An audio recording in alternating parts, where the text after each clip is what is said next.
அன்னை தமிழ் காக்க இந்தி திணிப்பை எதிர்த்து களம் கண்ட மொழி போர் தியாகிகள் நடராஜன் தாளமுத்து நினைவிடத்தில் மாண்புமிகு தமிழ்நாடு முதலமைச்சர் கழக தலைவர் அவர்கள் காலையில் வீர வணக்கம் செலுத்தி மாலையில் காஞ்சியில் வீர வணக்க பொதுக்கூட்டத்தில் உரையாற்றுகிறார். தலைவரோடு இளம் தலைவர் அவர்களும் கழக மூத்த முன்னோடிகளும் தமிழ்நாடு முழுவதும் நடைபெறும் வீர வணக்கம் நாள் பொதுக்கூட்டத்தில் உரையாற்றுகிறார்கள். கழக மாணவர் அணி தோழர்கள் பெரும் திரளாக கலந்து கொண்டு மொழி போர் தியாகிகளுக்கு வீர வணக்கம் செலுத்துவோம். தமிழ் வாழ்க, தமிழ்நாடு வெல்லும், தீ பரவட்டும். ஜீவா டுடே பார்வையாளர்களுக்கு வணக்கம். இன்றைய நேர்காணலில் அரசியல் சமூக ஆய்வாளர் எழுத்தாளர் புதுமட்டம் ஹலீம் அவர்கள். தோழர் வணக்கம். வணக்கம் தோழர். இப்போ ஈரானை சுற்றி போர் கப்பல்கள் நிற்குது. ஏற்கனவே இது மாதிரியான அனுபவத்தை இந்த உலகம் கண்டிருக்கிறது. அமெரிக்கா எப்படியெல்லாம் தனக்கு எதிராக இருக்கிற நாடுகளை அங்கு உள்ள பொம்மை அரசாங்கத்தை வைத்து வீழ்த்தும், கிளர்ச்சி ஏற்படுத்துங்கிறதுலாம் பல உதாரணங்கள். வியட்நாமாக இருக்கட்டும், ஏன் கடாஃபி இதாக இருக்கட்டும், நிறைய இப்போ சொல்லிக்கிட்டே இல்லை. நிறைய நாடுகள் சொல்லலாம், நிறைய ஆப்பிரிக்க நாடுகள் சொல்லலாம். இப்போ ரொம்ப ரொம்ப சமீபத்திய உதாரணம் வெனிசுலா. அங்கேயே போய் கைது செஞ்சு அந்த எதிர்கட்சிகளை கைக்குள்ளே போட்டுக்கிட்டு எதிர்கட்சிகள்லாம் அப்படியே ட்ரம்ப்பை கொண்டாடுற மாதிரியான செய்திகள்லாம் வந்தது. இப்போ இந்த நிலையில் ஈரானை சுற்றி போர்க்கப்பல் நிற்குதுன்னா ஈரானும் அடுத்த வெனிசுலா ஆகுதா? அமெரிக்கா எப்படி டீல் பண்ணும்? இல்லை ஈரான் இது வேறு விதமாக எதிர்கொள்ளக்கூடிய சக்தி இருக்கா? ஈரான் எப்படி இப்போ எதிர்வினையாற்றும்னு நினைக்கிறீங்க? அமெரிக்காவுடைய அடுத்த கட்டம் என்னன்னு பார்க்குறீங்க? ஈரான் மேலே அமெரிக்கா ஏன் இப்படி ஒரு கொலவெறி தாக்குதல் நடத்த நினைக்குது அப்படிங்கிறதுக்கு பின்னாடி நம்ம சமீப கால வரலாறுகள் பெரிய சான்று. ரொம்ப காலத்துக்கு போக தேவையில்லை. 2025 ஜூன் 21 அன்று கத்தரில் இருந்த அமெரிக்காவுடைய பேஸை ஈரான் தாக்குதை பார்த்தோம். அதாவது சொல்லப்போனால் அமெரிக்காவுடைய விமானத்தளத்தை தாக்கிய வல்லமை கொண்ட ஈரான் என்றெல்லாம் பத்திரிகைகள் எழுதினாங்க. அது மிகப்பெரிய ஒரு பின்னடைவாக ட்ரம்ப் பார்த்தார். ஏன் அது நடந்தது? அதே ஜூன் மாதம் ஈரானில் அணு ஆயுதம் தயாரிக்கிறாங்கன்னு சொல்லிட்டு இஸ்ரேல் ஒரு குற்றச்சாட்டை ஈரான் மேலே வச்சாங்க. அந்த நடான்சா, ஃபோர்டிகோ, இஸ்பஹான் இதிலெல்லாம் அணு ஆயுதம் தயாரிக்கிறாங்க. ஏன்னா உலகத்தில் ஈரான் மட்டும்தான் அணு ஆயுதம் தயாரிக்கிறாங்கடா, அப்படி இல்லை. உலகத்தில் அதிகமாக அணு ஆயுதம் வைத்திருப்பது அமெரிக்கா தான். அதற்கான எல்லா மூலக்கூறுகளையும் வைத்திருப்பது அமெரிக்கா தான். ஒரு பரவல் தடை சட்டம் ஒரு ஒப்பந்தம் போட்டு எல்லா நாடுகளும் கையெழுத்திட்டது. அந்த கையெழுத்தை ஈரான் மீறிடுச்சுன்னு சொல்லி தானே அமெரிக்கா உள்ள போகுது. நான் என்ன கேட்குறேன், அந்த கையெழுத்து போட்டாங்க, அணு ஆயுதம் தடை சட்டம் என்று ஐநா சபையில் ஒரு சட்டத்தை கொண்டு வந்தாங்க. அந்த சட்டத்தை கொண்டு வந்த பிறகு யாருமே அணு ஆயுதம் தயாரிக்கக்கூடாதுன்னு யாருமே தயாரிக்கல. அந்த சட்டத்தை மீறி உலகில் தயாரித்து கொண்டிருக்கின்ற ஒரே நாடு வடகொரியா மட்டும்தான். ஏன்னா அவன் இதுலேயும் கட்டுப்படலை, ஒப்பந்தத்தில் கையெழுத்து இல்லை, போடவும் இல்லை, எனக்கு தேவையும் இல்லைன்னு அவன் செஞ்சுக்கிட்டு இருக்கான். அவன்கிட்ட அணு ஆயுதம் இருக்குது. ஈரான் கையெழுத்திட்டது. ஆனால் ஈரான் என்ன சொன்னாங்கன்னா, எங்கள்கிட்ட அணு ஆயுதம் இருக்குது, நாங்கள் அதற்கு மேல் தயாரிக்கலை, ஆனால் இஸ்ரேலுடைய இந்த பிரச்சனை காரணம் தொடர்ந்தால் நாங்கள் தயாரிப்போம்னு சொன்னாங்க. அதை வச்சு தான் அமெரிக்கா தாக்குதல் நடந்தது. இஸ்பஹான் முக்கியமான ஒரு இடம். அப்போது இந்த பங்கர் பஸ்டர் குண்டுகளை வைத்து தாக்குதல் நடத்துனதில் அங்கே எதுவுமே இல்லை. சொல்லப்போனால் அமெரிக்காவுக்கு ஒரு ஏமாற்றம் தான். பங்கர் பஸ்டர் விமானங்கள் மூலமாக தாக்குதல் நடத்துனதில் அங்கே அணு ஆயுதம் எதுவும் அழிக்கப்படலை அப்படின்னு சொன்னாங்க. இன்னும் சொல்லப்போனால் ஈரானில் அந்த இடத்துலையே அணு ஆயுதம் தயாரிக்கல, வேறு இடத்துக்கு மாற்றிட்டாங்கன்னு சொன்னாங்க. இதெல்லாம் நடந்தது. நான் என்ன சொல்ல வரேன்னா, இப்போ ஈரான் மேல் வேற என்ன பிரச்சனை? இஸ்ரேலுக்கு இன்றைக்கி அச்சுறுத்தலாக இருக்கின்ற ஒரு நாடு ஈரான். நீங்கள் அதை புரிஞ்சுக்கணும். இன்றைக்கி மத்திய தரை நாடுகளில், மத்திய கிழக்கு நாடுகளில் ஒரு பவர்ஃபுல்லான நாடு ஈரான் தான். இன்றைக்கி பாலஸ்தீனத்திற்கு ஆதரவாக அரபு நாடுகள் குரல் கொடுப்பது என்பது ரொம்ப அரிதாக தான் இருக்குது. ஆனால் வெளிப்படையாக பாலஸ்தீனத்திற்கு ஆதரவாக நாங்கள் நிற்போம்னு சொன்னது ஈரான் ஒன்று.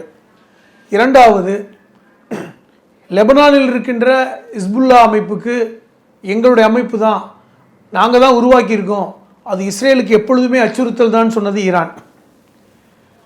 ஏமானில் இருக்கின்ற ஹவுதி அவர்களுக்கு நாங்கள் ஆயுதம் சப்ளை பண்றோம்னு சொன்னது ஈரான். இவங்க ஹமாஸ் மட்டும் வராது, ஹமாஸுக்கு நாங்கள் உதவி செய்கிறோம் என்று ஒன்னு சேர்ந்தாங்க. ஹமாஸ் தனியா தானே போறாங்க. காரணம்னா அது சன்னிஷியா பிரச்சனை, அதெல்லாம் ரைட்டு. ஆனா இஸ்ரேலுக்கு பெரிய அச்சுறுத்தல். அப்ப மறைமுகமாக அமெரிக்கா ஈரானை ஒரு வகையாக தாக்குதல் தான் பண்ணிட்டு இருந்தாங்க. நேரடியான யுத்தம் ஜூன் 21 கத்தாரில் இருந்த அமெரிக்க பேஸில் நடந்தது தான். அப்போ ஏன் ஈரானை மற்ற நாடுகள் மாதிரி அமெரிக்கா டீல் பண்ண முடியலங்கிற கேள்வியெலாம் வந்தது. இப்போ நீங்கள் கூட சொன்னீங்க, இப்போ வெனிசுவேலாவை ஈஸியாக போய் ஒரே நைட்டில் அந்த உள்ள அதிபரை கையை கட்டி கூப்பிட்டு வந்துடுறாங்க. அந்த நாடு எங்களுக்கு சொந்தன்றாங்க.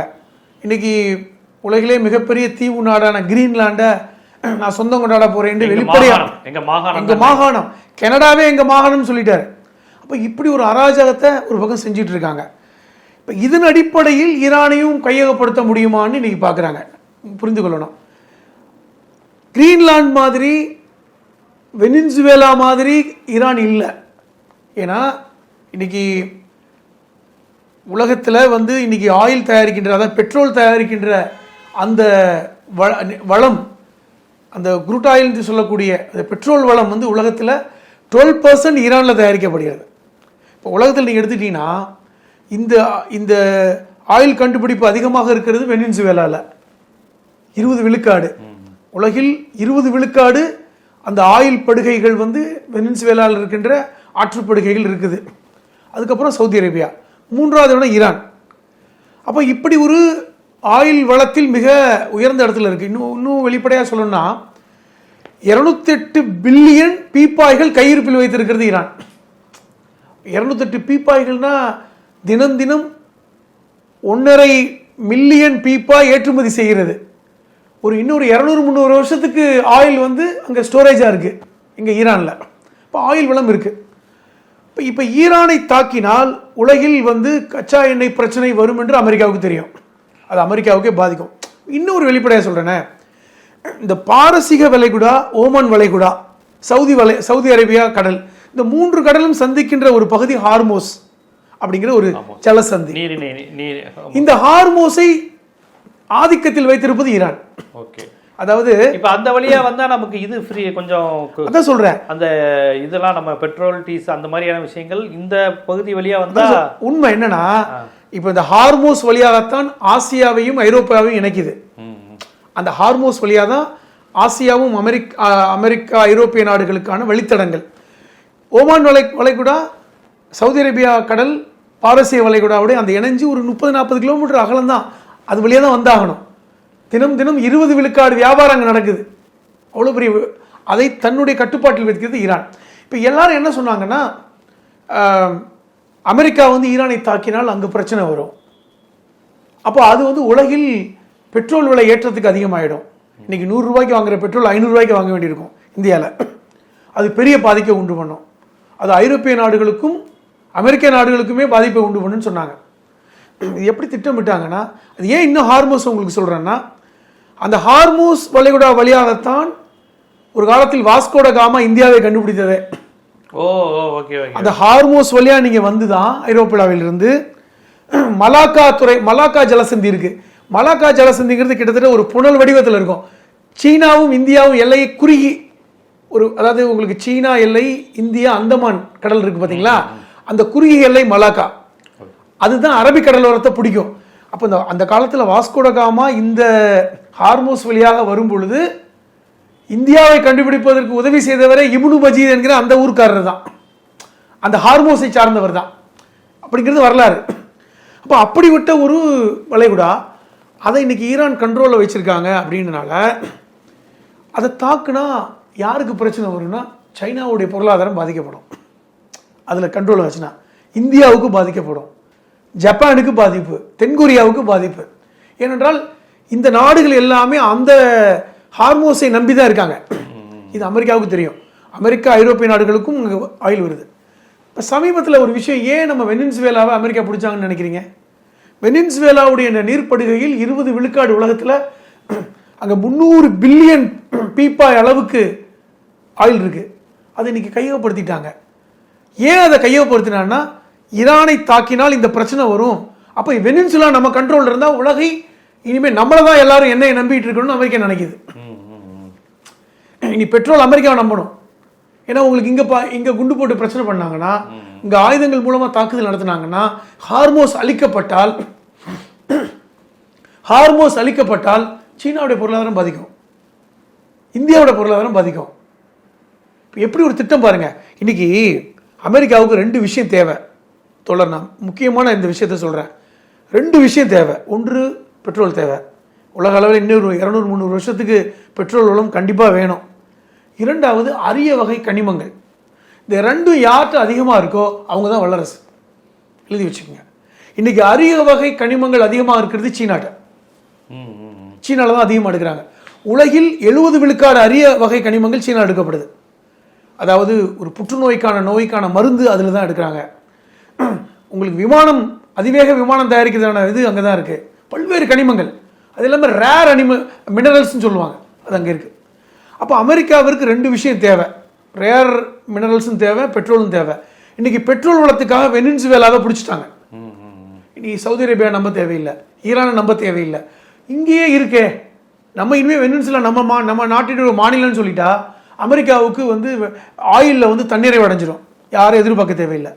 இன்னொன்று, இந்த அரிய வகை கனிமங்கள் அதிகமாக இருப்பது சீனாக்கு அப்புறம் எங்கே தெரியுமா? கிரீன்லாண்டில்.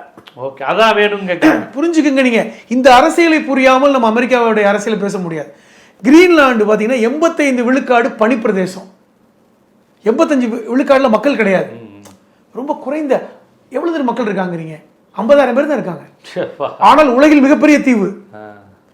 ஆனா அப்படி 85 விழுக்காடு அதோட கூட இருக்காங்கல்ல. அந்த பகுதியில் அரிய வகை கனிமங்கள் அதிகமாக இருக்குது கண்டுபிடிச்சிருக்காங்க. அப்ப கிரீன்லாண்டை ஏன் டார்கெட் பண்றாங்க? இப்ப பாருங்களேன், ஐரோப்பிய யூனியன் ஏன் அதை விட மாட்டேன்றாங்க? 55,000 பேர் இருக்கிற ஒரு தீவை விட்டுட்டு போக வேண்டியதானே? டென்மார்க்குக்கு முக்கியமானது, ஐரோப்பிய யூனியனுக்கு முக்கியமானது. ஐரோப்பிய யூனியன் இந்த கிரீன்லாண்டை டார்கெட் பண்ணி வச்சிருக்காங்க. எனக்கு கிட்டத்தட்ட இப்போ ஐரோப்பிய யூனியனில் 27 நாடு இருக்கு. 27 நாடு. அந்த 27 நாடுகளும் இன்னைக்கு ஒரு கூட்டமைப்பாக இருக்காங்க. அவர்களுக்கு இந்த ஐரோப்பிய யூனியன் வந்து என்ன நினைக்கிறாங்கன்னா, அமெரிக்கா ரொம்ப அச்சுறுத்தல் நினைக்கிறாங்க. இப்போ வந்து அமெரிக்காவுக்கும் ஐரோப்பிய யூனியனுக்கும் பெரிய பிரச்சனை போயிட்டு இருக்கு. ஆமாம், ஐரோப்பிய யூனியன் ட்ரம்ப் வந்து தேவையில்லைன்றாங்க, WHO வேணாங்கிறாரு. இன்னொரு முக்கியமானது உங்களுக்கு சொல்றேன், இதெல்லாம் முன்கூட்டி திட்டமிட்ட ஒரு செயல் தான். இங்கிலாந்து ஏன் ஐரோப்பிய யூனியன் வெளியே போச்சு? இது முன்னாடி திட்டமிட்டது. ஐரோப்பிய யூனியன்லேருந்து இங்கிலாந்து வெளியே போயிடுச்சு, யூரோவை பயன்படுத்துறது இல்லை. ஏனென்றால் ஐரோப்பிய யூனியனில் இருந்தால் நாமும் அமெரிக்காவோட எதிரியாக தான் கருதப்படுவோம் என்று இங்கிலாந்து முன்னாடியே எச்சரித்து வெளியே போக சொன்னாங்க. இது ட்ரம்புடைய காலம் மட்டும் இல்லைங்க, இது ஒரு 10-15 ஆண்டுகளாகவே இந்த திட்டம் போயிட்டு இருக்கு அமெரிக்காவில். அது ட்ரம்ப் இன்னைக்கு முழு மூச்சா நட்பு வேணும்னு நினைக்குது. ஏன்னா இங்கிலாந்து உங்களை அடிப்படையில் ஒரு ஆங்கில நாடு, அவங்க தானே பேஸ், தாய் நாடு, தாய் மண்ணு. இப்போ ஆங்கிலேயர்கள் என்பது எங்கிருந்து வந்தாங்க? அப்போ அதுதான் எங்களுக்கு, அதை அடிக்க மாட்டாங்க. இப்போ இங்கிலாண்டை தாக்குதல் நடத்தினால் அது அவர்களுக்கு வந்து அது முடியாது. அது என்னுடைய ரத்த உறவுன்னு நினைக்குது. ஆஸ்திரேலியாவும் சரி, கனடாவும் சரி, அமெரிக்காவும் அவருடைய பூர்வீகம் ஆங்கிலேயர்கள் தானே. இங்கிலாந்து இப்போ ஐரோப்பாவில் 27 நாடுகள் 23 மொழிகள் இருக்கின்றன. யூரோப்பா முழுவதும் இங்கிலீஷ் பேசுறது இல்லை, 23 மொழிகள். இப்போ இங்கிலாந்துக்கும் பிரான்ஸுக்கும் பக்கத்தில் ஒரு கடல் தான், ஆனால் இங்கே பிரெஞ்சு பேசுறாங்க, இங்கே ஆங்கிலம் பேசுறாங்க. ஆனால் ஆங்கிலம் தான் வந்து இன்னைக்கு அமெரிக்காவும் ஆஸ்திரேலியாவிலையும் கனடாவிலையும் மற்ற நாடுகளில் பேசுகிறாங்கல்ல. அப்போ அதனால இங்கிலாந்து அவர்களுக்கு பூர்வீகம். அதனால தான் ஐரோப்பிய யூனியன்லேருந்து இங்கிலாந்து வெளியே போச்சு. அவர்களுக்கு இப்பொழுது எந்த விதத்துலையும் சம்மந்தம் இல்லை. சமீபத்தில் கூட இங்கிலாந்து ஒரு தீவை விட்டு கொடுத்தாங்க.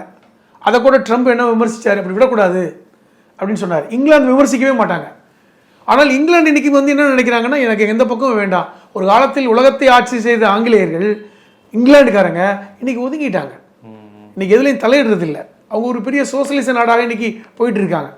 ஆனால் அமெரிக்காவுடைய பார்வை என்னன்னா, இப்போ உலகத்தை ஆள்வதற்கு அலெக்சாண்டர் வந்த மாதிரி இன்னைக்கு உலகத்தை நான் தான் ட்ரம்ப் தான் ஆட்சி செய்ய போறேன் இடத்துக்கு நகர்றாங்க. இன்னைக்கு வரலாறு திரும்புது.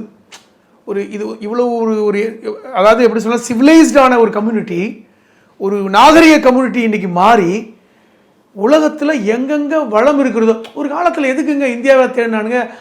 ஆசிய நாடுகளுக்கு ஐரோப்பியர்கள் வந்தாங்க, வணிகத்துக்காக வந்தாங்க. அங்கே என்னென்ன கிடைக்குதுன்னு வந்தாங்க. அங்கே டீ கிடைக்குது, அங்கே வந்து மிளகு பெப்பர் கிடைக்குது, இங்கே வந்து பட்டு துணி கிடைக்குது.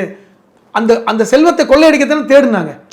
அப்படித்தான் அந்த நாடுகளை தேடினாங்க ஒரு காலத்தில். போர்ச்சுகீஸ், டச்சுகளும், ஆங்கிலேயர்களும், பிரெஞ்சுக்காரங்களும் ஏன் வந்து உலகத்தை தேடினாங்கன்னா, அந்த மன்னர்களுக்கு புது புது கனிமங்கள் தேவைப்பட்டது, வைரங்களும் வைடூரியங்களும் தேவைப்பட்டது.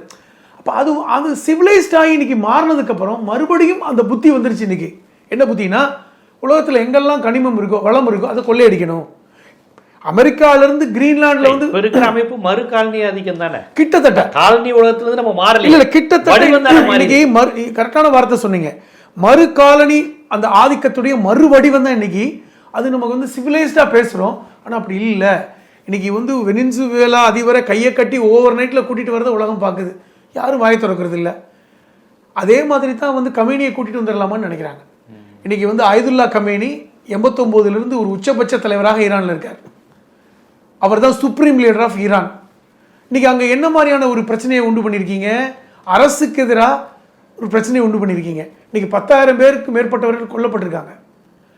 ஆனால் நீங்கள் என்ன நினைக்கிறீங்க? அவர்களை கொலை செய்தது என்பது ஒரு பண்டைய அந்த அநாகரிகமான ஒரு செயலாக பார்க்குறீங்க. ட்ரம்ப் சொல்கிறார், இதே வார்த்தையை சொல்கிறார், ஈரானில் 10,000 பேரை அவங்க தூக்கில் போட்டாங்க, இதெல்லாம் வந்து ஒரு நாகரிக சமுதாயத்தில் நடக்கிற காரியமா? இல்லை அங்கே உள்ள சன்னிசியா சண்டையாது? அதெல்லாம் கிடையாது. அரசுக்கு எதிராக வந்து இவங்க தூண்டி விடப்பட்டிருக்காங்க.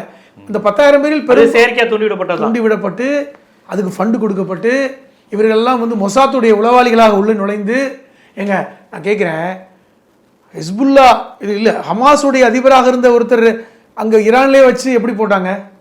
அது எந்த மாதிரியான? அப்போவே நம்ம சொன்னோம், இப்போ வந்து ஹமாஸுடைய அதிபர் வந்து ஈரானுடைய ஜனாதிபதி பதவியேற்புள்ளாக போறாரு, அங்க வச்சு அரசினர் விருந்தினர் மாளிகையிலே வச்சு கொள்றாங்க இஸ்ரேல் உளவாளிகள். அப்போ எப்படி நடந்துச்சு? அப்போ ஏற்கனவே ஈரானுக்குள் இஸ்ரேல் உளவாளிகள் ஊடுருவல்னு சொல்லி பேசுவாங்க. அவங்களை கண்டுபிடிச்சு தான் அவங்க தூக்கில் போடுறாங்க. கிட்டத்தட்ட 10,000 பேரில் இன்னைக்கு பெரும்பாரியாக தூக்கில் போடப்படுற அத்தனை பேரும் மொசாத்துடைய உளவாளிகள். எத்தனை பேர் தூக்கில் போடப்படாம இருக்காங்க? அதாவது கிட்டத்தட்ட ஒரு 10,000 பேரை வந்து கைது பண்ணிட்டு தான் சொல்றாங்க. அதில் வந்து 1000க்கும் மேற்பட்டவர்கள் மொசாத்துடைய உளவாளின்றாங்க. இப்போ அவங்க தூக்கில் போடக்கூடாதுன்னு அமெரிக்கா சொல்லுங்க. ஏன் சொல்ற? ஒரு நாட்டில் பிரச்சனை நடக்குது, அவன் ஒரு இறையாண்மை மிக்க நாடு, அங்க இவங்க நான் என்ன கேட்கிறேன், அப்ப பாலஸ்தீனத்துல வந்து 2 வருடங்களில் கிட்டத்தட்ட ஒரு 70,000 பேர் பெண்களும் குழந்தைகளும் கொல்லப்பட்டாங்களே, அப்ப ட்ரம்ப் ஏன் வாய் திறக்கல? அது வந்து ஒரு மனிதாபிமானற்ற செயல். அது நான் கேட்குறேன், அது வந்து ஒரு கொடூரமான காட்டுமிராண்டித்தனமான செயல் இல்லையா? அதெல்லாம் கவலை இல்லை. நீ எப்படி போராடுறவனை கொள்ற? அவனை நான் கொண்டால் கொலை செய்தால் நாங்கள் எங்களுடைய ஆயுதம் ஏந்திய கப்பலில் இருந்து அந்த விமானம் தாக்குதல் நடக்கும்னு சொல்றாரு. அதனால தான் நிறுத்தி வச்சிருக்கோம். அதனால தான் நேற்று ஒரு 300 பேரை தூக்கிலிட போனாங்க, அதை நிறுத்திட்டாங்கன்னு சொல்லி வேற சொல்றாரு. இதாங்க வேலையா? ஒரு நாட்டு பிரச்சனையில் நீங்கள் தலையிடுறீங்களே. நான் என்ன கேட்குறேன், உங்களுக்கு எதிராக ஒரு நாட்டில் வந்து உங்களுக்கு எதிராக மக்கள் தலையிட்டாங்கன்னா இன்னொரு நாடு வந்து நிற்க முடியுமா? இப்போ காமினி என்ன பண்ண போறாரு? ஈரான் என்ன பண்ண, இதுக்கு என்ன பதில் வினை என்ன வச்சிருக்காங்கன்னா, ஒரு தெளிவான ஒரு விஷயத்தை ஆயதுல்லா கமேனியும் சார்ந்தவர்களும் சொல்லிட்டாங்க. அமெரிக்கா தாக்குதல் நடத்தினால் அமெரிக்காவுக்கு எங்கெல்லாம் பேஸ் இருக்கோ நாங்கள் தாக்குதல் நடத்துவோம், தயங்க மாட்டோம். நாங்கள் போரையும் வார டிக்ளேர் பண்ணிடுவோம். ஒன்று. இரண்டாவது, முக்கியமாக 2-3 நாட்களாக சீனாவிலிருந்து ஆயுதம் தாங்கிய விமானங்கள் வந்து இறங்கிக்கிட்டே இருக்கு ஈரான்ல. அப்படியா? இறங்கிக்கிட்டே இருக்கு. இது வந்து இதை சர்வதேச ஊடகங்கள் காமிக்கிறாங்க. சீனாவுடைய ஆயுதம் தாங்கிய விமானங்கள் இறங்கிக்கிட்டே இருக்கு ஈரானுக்குள் இறங்கி கொண்டிருக்கிறது. அது ஈரானை அவங்க நிரப்பிக்கிட்டே இருக்காங்க. என்ன காரணம்னா, அவங்களுக்கு ஒரு தெளிவான ஒரு விஷயம் சீனாவுக்கு புரிந்து விட்டது. இது வெறும் ஈரானோட சண்டை இல்லை, இது it's a war between China and America தான். என்னுடைய நண்பனை அடிக்க போறேன், ஏற்கனவே ஒப்பந்தம் இருக்குங்க.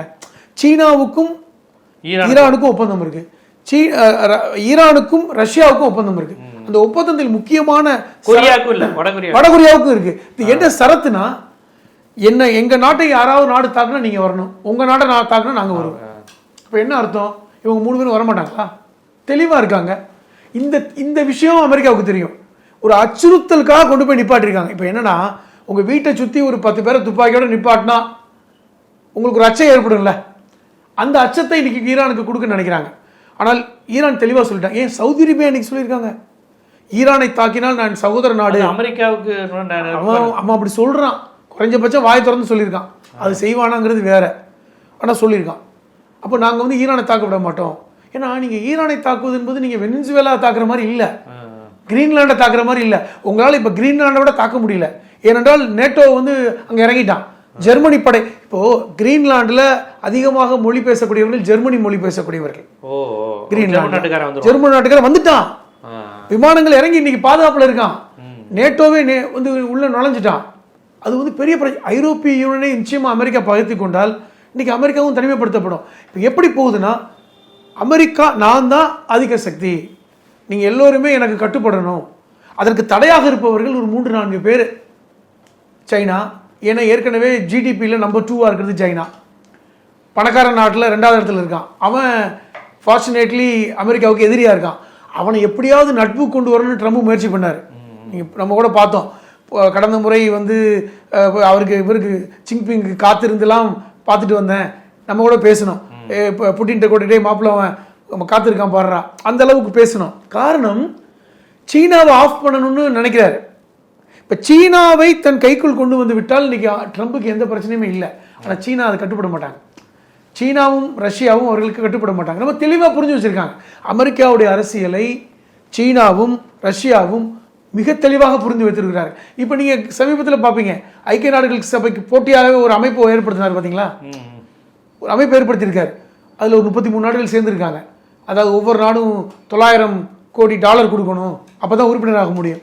சேர்த்து நாங்கள் தான் இனிமேல் ஐக்கிய நாடுகள் சபை, இனிமேல் அமெரிக்கா தான் அதுக்கு தலைமை. இப்போ என்ன வர்றாங்கன்னா, கிட்டத்தட்ட நீங்கள் சொன்ன மாதிரி தான் ஒரு நவீன காலனித்துவ அந்த சிந்தனையை இன்னைக்கு விதைக்கிறாங்க. ஒரு உலகம் காலனித்துவ ஆட்சி இருந்து 47களில் பல்வேறு நாடுகள் விடுதலை இழந்தன. 60களில் 70களில் உலகம் ஒரு சிவிலைஸ்டு சொசைட்டின்னு பேசப்பட்டது. இருந்தாலும் இந்த இன்னும் கொள்ளையடிக்கிற அந்த பண்ற அத்துமீறுகிற கொள்ளையடிக்கிற அந்த புத்தி போகாதனால வெளிப்படையா நான் கோட்டை போட்டிருக்கேன், வெளிப்படையா நான் டை கட்டிக்கிட்டு நான் ஒரு சிவிலைஸ்டு பர்சன் சொல்ற மாதிரி தான். ஆனா உள்ளுக்குள்ள கத்தியும் துப்பாக்கி வச்சிருக்கேன். அப்படித்தான் இன்னைக்கு ட்ரம்ப் இருக்கார். அப்படி ட்ரம்ப் மாதிரியான ஆட்கள் இன்னைக்கு அப்படி ஒரு ஒரு சிவிலைஸ்டு பர்சன் சொல்லிக்கொண்டு இன்னைக்கு ஒரு காலனித்துவ சிந்தனை, முதலாளித்துவ சிந்தனை, எனக்கு ஒன்று வேணும்னா பிடிச்சிட்டு வர்றது. நான் என்ன கேட்குறேன், வெனிசுவேலாவோட அதிபரை நீங்கள் பிடிச்சிட்டு வந்தது உலகம் ஏன் இன்ன வரைக்கும் ரியாக்ட் பண்ணலை? பிடிச்சிட்டு வர முடிஞ்சது இல்லை. அது கொடுத்த தைரியம் தான் இன்னைக்கு அயதுல்லா கமேனியை இதே மாதிரி பிடிச்சிட்டு வரணும்னு நினைக்கிறாங்க. அவங்க நோக்கம் என்னன்னா, ஓவர் நைட்டில் டார்கெட் பண்ணி கொல்லக்கூடாது. அவரை காலி பண்ணுறது நோக்கம் இல்லை, அமெரிக்காவோட நோக்கம் இல்லை. மொத்தமாக போய் அவருடைய அரண்மனையில் போய் இறங்கி ஆளை கைது பண்ணி கூட்டி ஒரு வீடியோ போட்டோம்னா ஈரான் அடங்கிவிடும், உலகம் பயந்து விடும். ஈரானுக்கே இந்த நிலைமையா அப்படின்னு மற்ற நாடுகள் அமைதியாக இருப்பாங்க. சைனா வாய் திறக்காது. அதாவது ரத்தம் சிந்தாமல் ஓவர் நைட்டில் ஒரு நைட்டில் நடக்கணும்னு பார்க்குறாங்க. அயதுல்லா கமேனியை கைது பண்ணி கூட்டிட்டு வரணும், அதற்காகத்தான் முயற்சி பண்ணுறாங்க. ஆனால் அது நீ நினைக்கிற மாதிரி இல்லை. ஆனால் இந்த திட்டம் இருக்கிறது. இப்போ ஈரானை கைக்குள் கொண்டு வந்தால் என்ன நடக்கும்? மத்திய தலைநாடுகளில் எந்த எதிர்ப்பு இருக்காது. இஸ்ரேல் நினைச்சதை சாதிக்க முடியும்.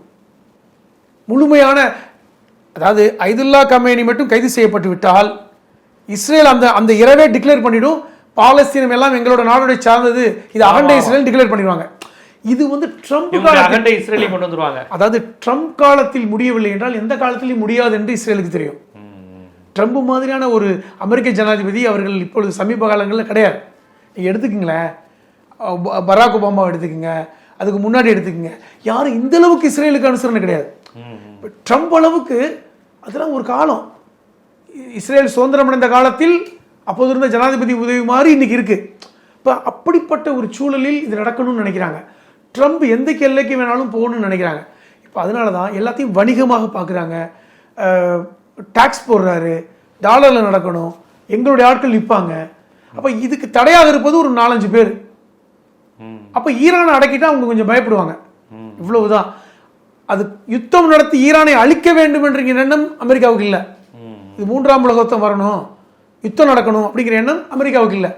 அயதுல்லா கமேனியை வெனிசுவேலா அதிபரை போன்று கைது செய்ய முடியுமா?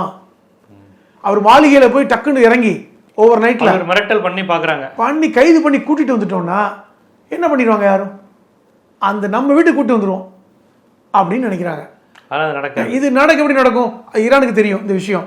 ரொம்ப தெளிவான ஒரு ரிட்டாலியேஷன் கொடுத்தது என்னன்னா, ஈரான் ஒரு சின்ன தாக்குதல் நடத்தினால் எங்களுடைய அணு ஆயுத விமானங்கள் மூலமாக நாங்கள் தாக்குதல் பண்ணுவோம், இஸ்ரேல் மொத்தமாக காலி ஆயிடுன்னு சொல்லியிருக்காங்க. இன்னைக்கு அமெரிக்கா இல்லை, இஸ்ரேல் மொத்தமாக காலி பண்ணிடுவோம், ஒன்று உன் ஆளா காலி பண்ணிடுவோம், அடுத்து அமெரிக்காவை நாங்கள் தாக்குதல் நடத்துவோம் அப்படிங்கிற ரிட்டாலியேஷனை கொடுத்தது என்ன என்பது மூலமாக இன்னைக்கு ஒரு பதட்டமான ஒரு சூழலை உருவாக்கியிருக்காங்க. இன்னைக்கு இது எல்லாருமே சீனா, ரஷ்யா, வடகொரியா, தென்கொரியா, ஜப்பான் என அவர்களுக்கெல்லாம் முக்கியமானது, நமக்குமே முக்கியமானது. இப்போ ஹார்மோஸ் மூடப்பட்டால் நமக்கு இன்னும் பிரச்சனை தானே. நமக்கு ரஷ்யாவிலேருந்து வாங்கிட்டு இருக்கோம், ஹார்மோஸ் மூடப்பட்டால் நமக்கும் கஷ்டம்தான். அது ஒருவேளை மூடப்பட்டால் அமெரிக்காவுக்கு பாதிப்பு வரக்கூடாதுங்கிறதுக்காக தான் வெனின்சுலாவை கைப்பற்றிருக்காங்க, கிரீன்லாண்டை கைப்பற்றுறாங்க. இது ரொம்ப திட்டம் போட்டு தெளிவாக அமெரிக்கா இன்னைக்கு செய்கிறாங்க என்பதை நம்ம புரிஞ்சுக்கணும். இதான் ஈரான் அமெரிக்க அரசியல் என்பது வெறும் 2 நாடுகளுக்கான அரசியல் அல்ல, அது 3ஆம் உலக நாடுகளுக்கான அரசியல் இருக்குது. ஒரு கம்யூனிச நாடை கைது செய்கிறாங்க, அடுத்து ஒரு முஸ்லீம் நாடை டார்கெட் பண்ணுறாங்க. இதை கொரியாவோ, ஜப்பானோ, சீனாவோ, ரஷ்யாவோ வேடிக்கை பார்க்காது. ஏன் வேடிக்கை பார்க்காதுன்னா அதற்கான ஒப்பந்தங்கள் என்ன, இது எப்படி பார்க்கணும், இது எப்படி போகும், அமெரிக்காவினுடைய அந்த மறு காலனியாதிக்க விரிவாதிக்க உலகம் முழுவதும் அமெரிக்காவை விரிவாக்கம் செய்கின்ற இந்த தன்மை எங்கே போய் முடியும் என்பதெல்லாம் குறித்து ரொம்ப விரிவாக எச்சரிக்கையுடனும் விழிப்புணர்வுடனும் பல்வேறு கருத்துக்களை பதிவு செஞ்சீங்க. மிக்க நன்றி. நன்றி சார்.